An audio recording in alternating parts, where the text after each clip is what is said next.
Tá míad na stad simple dúir le saoile tróna de chluthe canis na stratha amána Ryan héan. Siad an chlár agus cail chuinnig a bheith na chéile ag ceathrú tréis seach tróna inniu.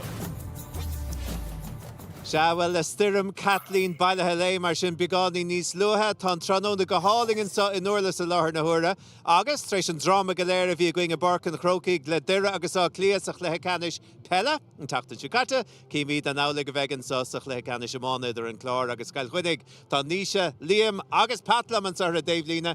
Pata anna gach ar na going sa. Cé chu maithas a bhegan chluthe an nocht an dóile? Tá súlagam go méid an chluthe anmhaid tá na conílacha mar a dúirtú a fiosú gach cumar an scéal beidir go méid ard chaimhlann teatara mar ní léon dáta gur a bíad na fórna sfear a bhí ag immer sa srachamórtas go dtí seo tá a náid tiltte go maithá sa chluthe canis. Liam ní léon chluthe caiilte an chlár fós an nathróig an stat sin a nocht? Ní dóil go nathróg. Tá scapa mór a scórála acu tá fehedó fear nig scór naim siú go dtí seo agus ceapan go a bhallart fear le go cynnig tá si ag bratha nómach ar Bert nó trúr so. Nes an Bert nó trúr sin níise, tá athrú mór take ar an cail cuinnig, so nósigh dóin cad an tathrú agus cén implach na bheith sin ar a gluthe. Yeah, tá TJ Nasna bh stochas buéach le cinre na fórna stochas bhí sé rás a gine limní freisin sprocard an scó ar rás na puc na séir go dtí seo ach. Takisteach an tá fear ceapam héana a gach piuc comá leis Billy Dren na seachar na puc na séire. So, ní féidir brethir TJ Reid go Joan an óir ach, beag daoine gail cuine súil le Billy Dren na tac an cain agus seansúnta ge an nocht. Yeah, go leor cainte com am eall brú ar an chlár, Pat, brú ar Brian Lohan, ní léon tedal búirte go a tháinig isteach mar bhainisteoir ar an chlár. An fear é sin an bhecinn tú gohfuil míad a léamh an omad isteach sa rud sin? Well, tá an brúsin ná, ní léon dat faoi, agus ní féidirlín éalú ón brúsin, níl mór an búite ag an chlár le blianta beag an nús. Cé go bhfuil si tar éis annach chuid a haspáinte siad an scócha crothú, fós níl na churna goin, níl na grad an búite chu, agus tá rein clúthaí canis a caiilte chu i gcuig go mún, tá rein clúthaí canis a caiilte ag chulchuinnig agus i clúthaí canis na héirna tá caiilte go siú tá si tar éis reint a clúthaí canis a lein a bhóch an brud a choróid go mór lo. Bíonn sé gáin i dechar an ceann is fearr áil a chulchuinnig i clúthaí canis le TJ Reid as an áirimh beidir go níon sé sin difriocht. Yeah, ní léon srábúirte cail cuinnig ó gáhílas na hochtíí gló héin, reinú ar ceann le gaiileh. Cúpla blion raison a bhd a craobh na héireann. So Derek Ling, be sesna rá níl an irid san búirte ag na lads óga tá gomsach an irid. Cinnte go mai, agus is deisiúntaach dó rud ag an a bhúcant. Is tamil fada é ó hógadar an current seo lo agus cinnte tá lads ar an furin seo agus is anam go déirtar seoch fí furin cocaigh nach bhfuil buin acu. So cinnte go mbeidh siad san tí go jung bhálta i ggéirí ceanna hurt lo. Alright, tá sé tauiste go húntaach a going an sa tróna inniu agus amid ar fad bíist an gluthe an sa seahiad na scóranna tá tréis bheith ag na fórna le techt cho fada leis a gluthe canis mar a dúirt mé lí éon gluthe caiilte ag an chlár go dtí seo bhí cóscóracha máta trí an ag le Garman ceart go leor agus anna bhuas a gluthe le cheannis an ag Bredáran. Mada le cail chuinnig bhfuil bhí cóscóracha siúd le Garman an chéad lá sin sa chéad gluthe mar gan áras Chailidar a máta cethir in ag an chlár a chánadar an ír le bua mór in ag fertláir agus bua eile in ag limnach an son chun áid sa chluthe canis a chinú. Cacalómar sin cad a cheapan campa an chlár. Seo Brendan Bugler, ránóir leis a bhuireann a lárling níos luatha. Brendan unbeaten in the league so far, but it counts for nothing if he can't finish the job, I suppose. The focus this evening, playing Kilkenny, who I suppose have been your bête noire over the last couple of years in Championship. Yeah, I suppose, look, it's Game 7 of the National Hurling League for us, and that's the way we're approaching it, and it's all about hopefully just going out and delivering a performance, and our preparation has been the exact same as it was for the previous 6, so it's really all in performance. Can you tell us about any dispelling of notions about Limerick being there in fortnight's time and that Clare mightn't really be at it this evening? No, you can't really approach it like that. We just took every game as it came along in the league, and we found ourselves in a National League final. So look at Championship is Championship, League is League. So we're here today and we're here to win it, hopefully. How important is it to get some mileage into the legs of Shane O'Donnell and David McInerney, who are both amongst your subs this evening? Yeah, they've worked really, really hard over the last month to put themselves in a position to maybe see some game time at some stage today. So we'll see how the game pans out. Tony Kelly is obviously the big unknown. How soon can we expect to see him back with Clare? Yeah, look, like Tony and the two boys, they've put in a savage effort to, I suppose, get themselves back in contention. Tony's not quite there yet, so we'll see. It's still in the hands of the medics. Is he a couple of games away, do you think, championship-wise? We'll see after this week. What about Kilkenny then, and what sort of a battle do you expect from them, particularly bearing in mind their, I suppose, improvement as the league has gone on? Yeah, I suppose, look, we haven't really focused on Kilkenny. As I said at the start here, our full focus has been on us. You know, it's Game 7 in the National Hurling League. We had a fair battle with them blowing Cusie Park a couple of weeks ago, so let's see how today goes. There's been a lot of talk and noise in the background about Brian not having won, as much and all as you've improved the team, not having a title to show for it. What would today count for?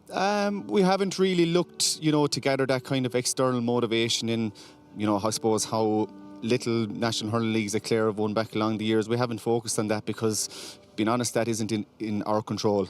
So what is in our control is our performance. So that's really what we're going at.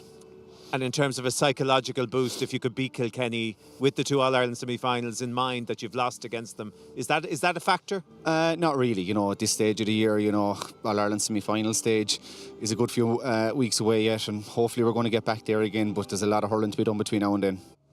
Shas Lair on Major Durt, Brendan Bugler and son. Níl the Durt a rá ein rún an Shanisha. Is cinnte tá focus a bua a áil sin an tainre the leg missioig seo.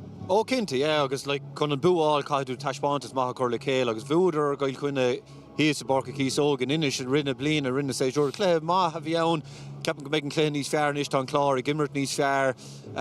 So, ná bí áras a go réachar fa seo tá siad cinnte géirí an clé seo bhúcant a géirí choran náisiúnta bhúcant agus a thuirt a bhaile grí an chlár. Go háirithe sto go cuine bhar nachfuil ach caicísan go dtí go meisiad a gimmert le limnach i gréibh na mún. So seo hin slí a hasan créibh na mún.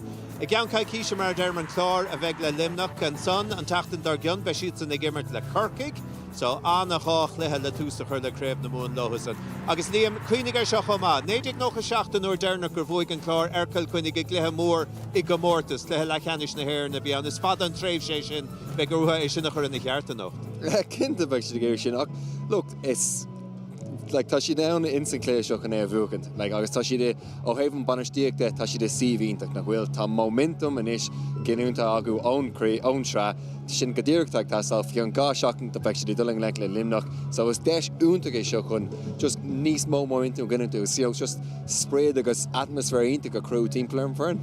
Agus Pat, an féidir ará go bhfuil an timróir is fearr sa tír fé láthair ag an chlár David Fitzgerald? Ní dáilm gohfuil mór an dátfuoi sin ar chorabé tá se go handlaid ar dóibh agus an cóla fuair sin lá faoi ar a díreachtaréis don na Tibberdig cóla anna watha áil ó Jack Morris fecharan an rúthar a rinne sin agus an ordachar a chur sé cúpla second iníag den na Tibberdig an cóil sin áil agus an sin fuair se cúpla cólín an count seán ní raibh last second aige chun an count sin a dhíro ar na postí rudad ar éirigh leis a dhéanamh gan stró.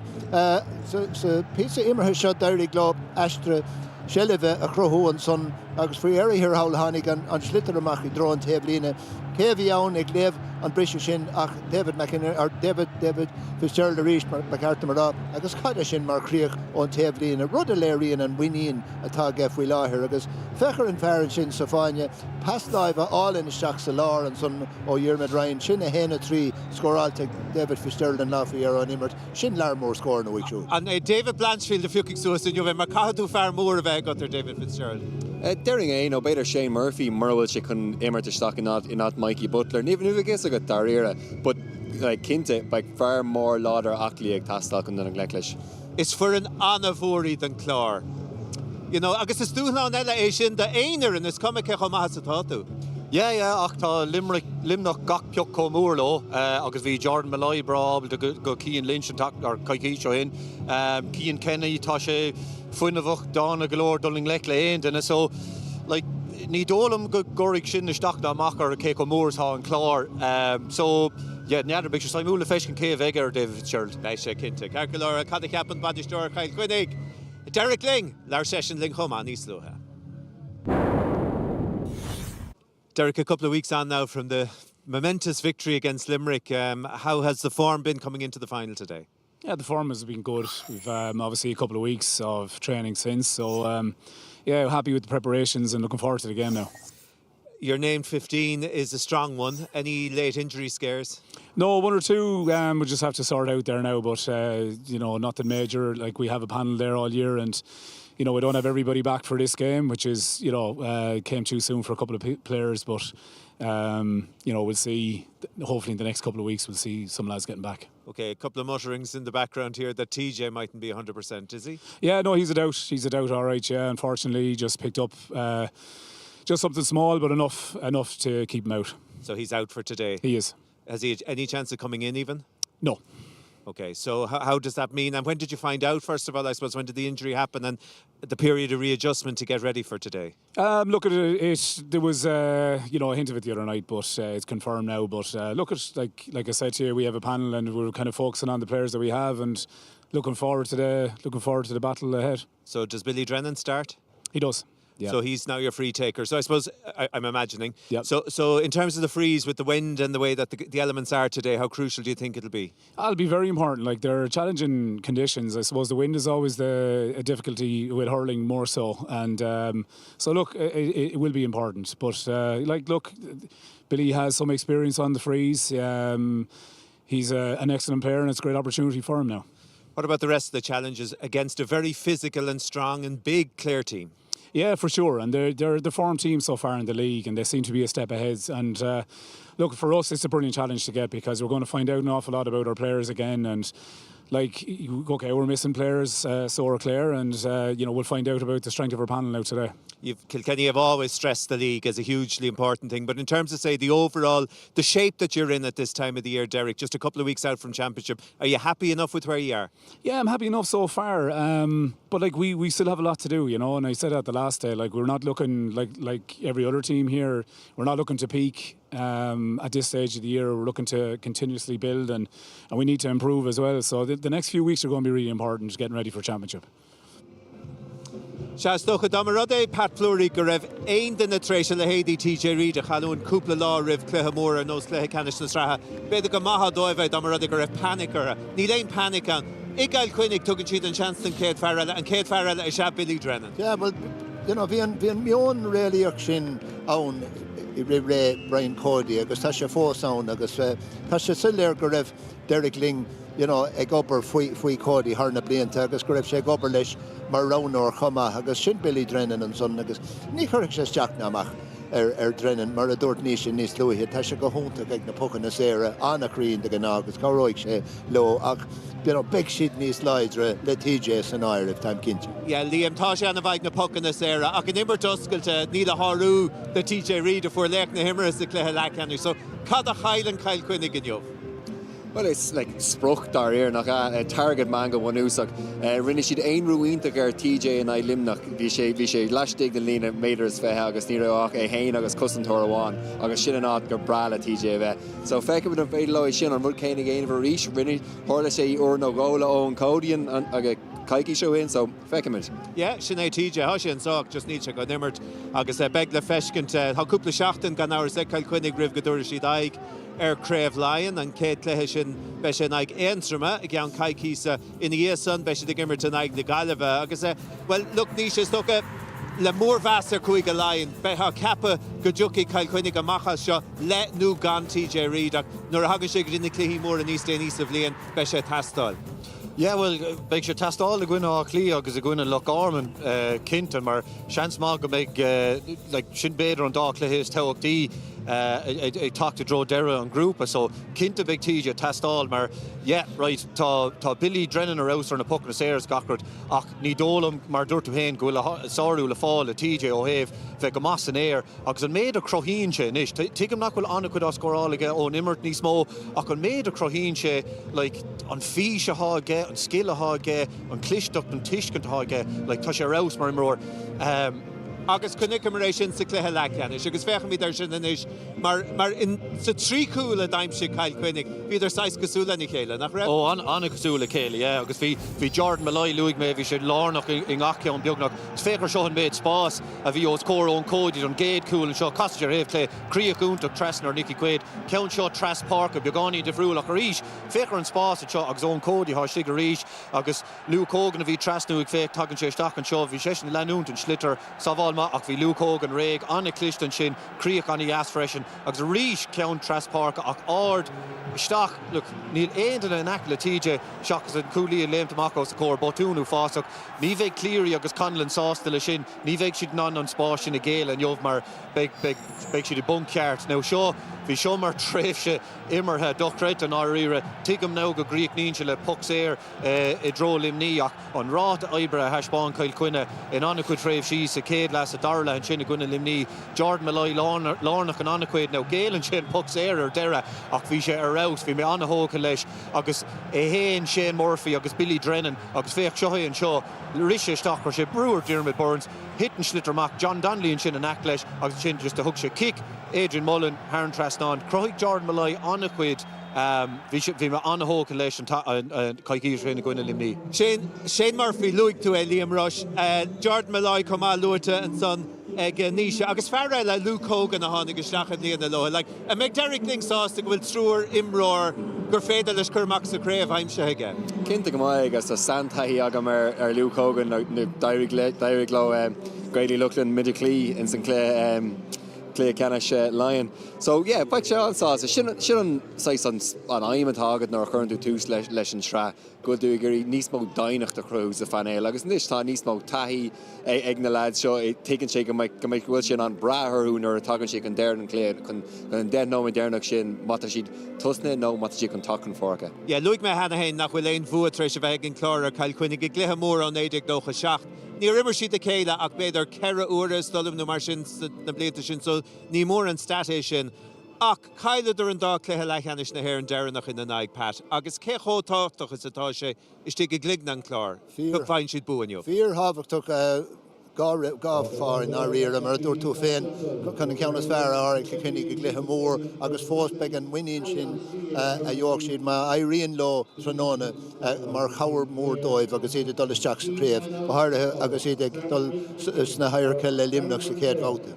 A bhlíonn sé caite dimriidir sweeper, cosúir le cos, cú sé aigen chlár sa cluthe lechanis sin, so an bheith míad go méid Brian Lohan a géirí cúigar déir géanamh?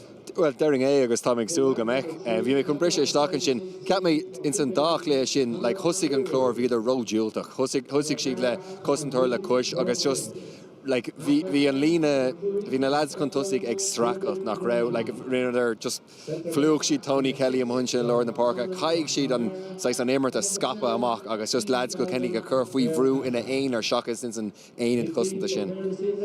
Lúmer Tony Kelly and son, ní bheith sin sa hanocht, ach Shane O'Donnell, David McInerney a measna nona de head an chlár, níor imriad ar fós sa trap.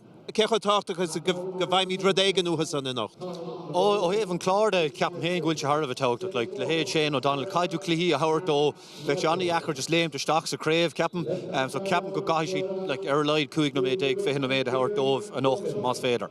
All right. Gar go leor mar sin sa muid na chun sibh ágant ar lína ar feadh cúpla nómad inis be mid a rais ar a delafís ag a seach ach fágamid sibh le reintas na buachfáintí sin ón gluthe lechanis na hhéireann sin ón bblion se caite an chlár agus Kyle Quinnig. Never gonna get me out alive. I will live 1,000 million lives. My patience is waning. Is this entertaining? My patience is waning. Is this entertaining? Got this feeling, where I'm losing control. This is magic. Fósig Shane O'Donnell, Salvolte. Oh, Cody Salvolte got hit up. Oh, Kierkish, they gave her Quilligan. Cross the park again, Cody! Oh, Cody! Agus Shiri in Kilchanya! Dane O'Donnell! Ag Tassa! Fósig O'Donnell! Oh! Orca! Oh, Shane O'Donnell! No, Duggan! Salvolte! Ducking at you going, Murphy! Agus Shine! Tá Kilchanya gom Dermot Blian as a chéile an as go Canis na Hain in Chanaia Horta Liamdom.